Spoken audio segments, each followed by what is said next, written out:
Hello and welcome everybody to the 10th Annual Homeownership Conference. We are Central Coast ADU, and my name is Arturo Hernandez. My name is Art Hernandez. And like I said, we're Central Coast ADU. We're going to be talking about ADUs today here in Ventura County. So just to kind of give an introduction, Central Coast ADU has been around about 2 years. And we specialize in ADU plans and permitting in Ventura County. And we also have a sister company that constructs ADUs, gets them built. So, but we're mainly going to be talking about the pre-construction part today, and we'll touch a little bit on the construction aspect, and then we'll also touch a little bit on financing and other programs briefly. Also, for those of you, I'm assuming you know what an ADU is, but it's an accessory dwelling unit. Granny flat is what they have been what they refer them to as, but it's basically adding on an extra unit, and we're going to go over as Arturo mentioned, the process of that and what it takes in working with the cities and all the processes in order for you to accomplish that. So like Art touched on briefly, the first question is, what is an ADU? So basically it's like having a second living unit on your property. And so laws have loosened up a little bit to allow homeowners to build these units on their properties as of 2020. And so now people are trying to get information, find out whether they can build them, what kinds of ADUs there are. And so to kind of get started on that, let's answer that question. What kinds of ADUs are there? So there's four main types. There's attached ADUs, where you're attaching the unit to your existing house. And so at some point it is actually attached. Then there's detached ADUs. And so those are just completely separate from the main dwelling. There's garage conversions, which are really popular. And so those could be attached or detached garages, but they're already existing spaces on the property as part of the existing unit. And those are then converted from a garage to a living unit, a second living unit on the property. And the other type of ADU is an internal ADU. And that takes space from inside the home, either totally inside the home is created a separate unit, or it could be partially inside the home and then they add on a bit. And so part of it is inside and part of it is new. The benefits, I'm going to talk a little bit about the benefits of an ADU. Why would you want one, or what would be the reason to have one? And it really is a big array of reasons. There's different reasons. It could be where you have a family situation where you want to have your children stay, and maybe you want to build in a unit for them, or the children want to bring their parents. This happens a lot, to live with them. So the parents will come in and discuss with them, and they'll build a separate unit for them, so they're close to them and they can provide care for them. Another one is just renting. This allows for extra income. If you're a homeowner, let's say you're on a fixed income and you want to have a little bit more income, you can build an ADU and you can rent that unit, and that could be extra income. Another one could be family members that bring and people. What we've seen are doing it's become so expensive to use assisted living, so they bring family members back to take care of them, and they'll build units that are ADA accessible and make it convenient for them to be able to take care of their elderly. And the others are just investors. Let's say you own a home, or you own several homes, and you want to convert your garage, or you want to add an additional unit. That's extra income. So there's different reasons that people have that are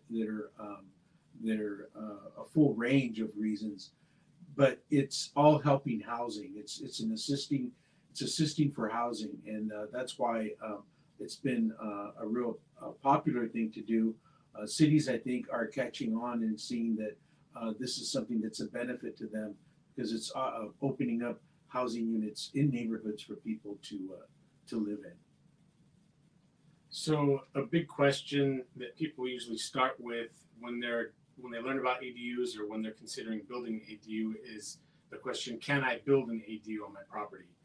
And generally speaking, if you're living in pretty much just a straightforward residential area, there's really not much of a gray area. In most cases, you can build an ADU. So the areas that more likely have exceptions that they can't build are usually more remote areas, places that have limited water supply, which is part of the research you do, and then also other areas where there may be like a high fire hazard zone. So most people are not living in areas like that. Most people that are building their ADUs are just in average neighborhoods, where there's just lots of homes around and parks and schools. So in those situations, it's pretty straightforward. So if that's the kind of area that you're living in, then it's a pretty good bet that you're not going to have any issue as far as the question goes, can I build one? Now, how much space you have is another question. Where you can build it on your property is another question. How big you can go, how high you can go. Those are all going to be determined by the amount of space that you have. And city by city, there are slightly differing regulations, codes, and restrictions. And so it takes kind of some research to figure that out. What we do when we have a client that comes to us that wants to build an ADU is that's kind of the beginning phases. We try to figure out, well, what specifically can they build? So we have a general idea when we go and visit a new client's property to figure out what's actually feasible. What we generally look at are where they're going to be building. What are the setbacks going to be on the property from the back property line, from the side property line? How far away from the house are they going to build it if it's detached? How far out from the house they're going to build it if it's attached and they're building towards the back or towards the side. So those are some of the big things that we look at. And so that's a big question to answer. What can I build after you figure out, can I build it? What can I build? So we should talk about garage conversions a little bit. Like I mentioned earlier, those are really popular because that's probably one of the more economical ways to build an ADU on your property. You already have a structure that is existing, but what does it take to convert that into a living space? So from the get-go, it seems like it's kind of easy. You just put up some drywall or something and add a bathroom and a little kitchen area, but it's actually a little bit more complicated than that. So garages are not generally built for people to live in. They're built for the specific purpose of, having your cars in there. So in order for the space to be retrofitted for somebody to live in, there's a couple of larger things that need to be looked at. So one of the main ones is the foundation. A lot of times there does need to be foundation work done. On some of the newer houses, they have some of them have the foundations built into the plans that, there doesn't need to be a lot of foundation work. But the majority of people that are converting the garages, they need to add like weatherproofing underneath, which means they have to cut into the foundation a little bit, add those layers, and then cover it back up. Some people don't have their foundations high enough by the city's codes, so it has to be a certain height. That way it doesn't flood, because sometimes garages, they're just on the flat ground. They don't have any kind of raised aspect to it. So we have to bring up the foundation so that it's up to code, which means you might lose a little bit of roof space. And so these are kind of the design considerations that we look at, because your walls might need to be a little bit shorter in that case, since your floor level is going to be higher. And the other thing that we look at with garage conversions is the roof sometimes needs to be redesigned. Sometimes it just needs to have some additional supports. Other times, if they're older roofs, sometimes it just needs to be completely redone. And so that can factor into what the total cost is too. A lot of times those older garages tend to need a little bit more work. The newer ones might be a little bit better off. But those are the kinds of evaluations that we make when we go out to a person's property that's interested in doing something like that. One of the things that come up with garage conversions, you might think, well, my garage isn't big enough, or you start to think, well, how could this fit? And it's very interesting, and we've had a lot of success. In fact, Arturo is the designer of really working within small spaces. What can you fit? How can you make things happen in regards to the kitchen and the bathroom? And is it a studio? Is there enough room for a bedroom? Generally, maybe not, but if it's attached to a house, sometimes you can build into the house and take over one of the bedrooms and make the garage conversion a little bit bigger. So there's different things that we can do. The other things that are considered is the plumbing. When you think about it and you're looking at it, that you want to make sure that the plumbing, you're taking advantage of the existing home's plumbing and electrical and all the things that they have going on, so you're not relocating and moving things unnecessarily, so that you can kind of use as best you can the flow of the house and what their existing utilities are, so that we can save costs that way when you do make an ADU, when you do the garage conversion. Arturo mentioned the foundation, and he did mention a little bit about having to work. Sometimes it's the roof lines, it's the roof that you need to work with maybe a little bit. So garage conversions, those are the two things that end up being things that we kind of work and we navigate and work the homeowner through to make sure that we're trying to work with as much of the existing home that we can. So just kind of going along what we're talking about in terms of design. So what can you fit in a garage if you're looking at converting it? So the average garage is going to be 400 square feet, usually like a 20 by 20. And when you're looking at a 20 by 20, 400 square feet, you can actually fit a bedroom in there. And so probably make it no more than like a 10 by 13 bedroom, and that'll still give you space for a bathroom that's like a 5 by 7 foot bathroom with your either tub or shower, your sink and toilet, standard bathroom. That'll also get you a little kitchen, not too big, but not exactly a tiny kitchenette, a decent sized little kitchen there, and kind of a small little living area too. And depending on the design, you may even be able to fit in a stackable washer and dryer. And so it's a cozy little unit, but it's enough to fit all that in there. Now, if you're looking at a garage or any other space for that matter, even if it's a new build that's less than 400 square feet, now you're probably talking about doing a studio design where it's just all open except for the bathroom, of course. But it's just open sleeping area, open living area, open kitchen area, probably a smaller kitchen. And so that's for units that would be built or converted that are less than 400 square feet. Now, when you start to consider how much square feet do I need to fit a 2-bedroom unit, now you're probably talking about 650 square feet, 700 square feet is about the lower end for a 2-bedroom and 1-bathroom unit. And the max that you can actually build if you're building a detached ADU is 1,200 square feet. And if you're building a 1,200 square foot unit, that's like a 3-bedroom and 2-bathroom. Might even be able to fit an additional half bathroom or 3-bathroom. And so we even have some people that have used 1,200 square feet to do just 2 bedrooms and a really nice sized kitchen, really nice sized dining and living area, and even a whole separate kind of laundry room. So there's a lot of space to work with 1,200 square feet. You can really make it a nice living area, a nice unit. One of the questions that we get sometimes, moving on to other types of ADUs, I think we've kind of covered the garage conversion. Sometimes people say, I want to do a second story. I want a garage conversion, but I want a second story. Or I'd like to add the second unit detached and make it a second story. And that can be done. That isn't an issue. It brings in a different, just a different type of design. We've done several of them. That just ends up being a little bit more engineering, a little bit more structural of how you are going to make the 2-story and that it be supported in the foundation. But it can be done, and we have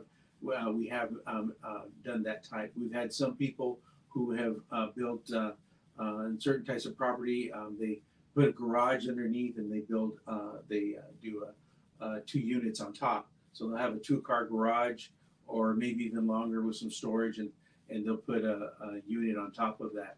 It just depends on the size of the property that you have and what you can allow. And that's what one of the things we do is, as Arturo mentioned earlier, we go in and evaluate. And then the other thing is that we can talk a little bit about is it depends on the budget. Depends on your budget. And we work with different people. There's different types of financing that are now becoming available for people that want to do ADUs. There's grants by the state that are becoming available to help with doing the soft costs, which is the cost of doing the planning and permitting and that types, which is a significant savings. And there's grants available for that. I understand that are coming up. Basically, financing, you're going to be looking at possibly financing your ADU or doing some part of it. You might put cash or savings, and you might finance part of it. And we're prepared to have those discussions with you and to have that kinds of discussions about how you make that happen and who can help you and assist you with that. So those are the discussions that we have with our clients when we come out and helping them to get through what is it you're thinking of, because you may say, oh, I want to build this, I want to build that, but once you start talking about these are the approximate costs, these are construction costs, and then we start to work with you and start to think, okay, what is your budget, so that we can give you the most that you can do with what you can afford to build. So let's talk a little bit about what the actual process is in terms of, how do you get from I want to build an ADU maybe to I have plans to I have permits and I'm ready to build. So like I mentioned before, we do most of the pre-construction work. That's including, like I mentioned, the plans and the permits. So what typically happens, we get a call from somebody that's interested in building an ADU, and so we schedule a time to come out and take a look at the property. So if you ever get somebody that tries to give you an estimate just by looking at Google Maps, I would question that. You want somebody that's going to come out and take a look at the property, because sometimes you can't see everything from Google Maps. So once you get somebody that goes out there, evaluates it, they can give you a price and say that you agree that you like the scope of work they're going to do, you like the price, you're going to do business with them. So you hire this person that is going to do your plans. So once you've hired somebody, our process is we go out and we measure the entire property. So in some cases, we have to measure the entire interior of the existing house and the exterior property as well. Now it depends on the city. For example, the city of Oxnard is always going to require a full floor plan of the existing house. But other cities, if you're building a detached ADU, it's not attached to the house at all. They don't need to see the interior of the existing house. It's just going to be, we just need to make a site plan of the exterior of the property. So we do the measuring. From there, we're able to create, we enter into this whole conceptual phase. So we work with the client based on what their needs are, how many bedrooms, how many bathrooms, what kind of ideas do you have for design, where do you want certain things to go. So once they give us those ideas, we go and make a little model of it, and we start with 2D. Once we have 2D, a 2D kind of layout, and the client looks at it, they see the measurements, the layout, and everything, they say that this is good. So from there, we actually take it into a 3D model, which is something unique that we do. There's not a lot of designers that do the 3D work, especially at the early phase for conceptual. So what's helpful with the 3D is it's a really good visual aid.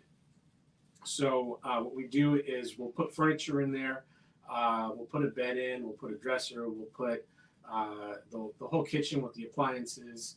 We'll deck out the living room a little bit, add the flooring that you like, the wall colors you want, and this really helps because seeing it flat with just the black lines where the walls are supposed to be, that's one thing. But when you can see it in 3D, it's really helpful because you can really get a feel for how much livable space there is once there's furniture in there.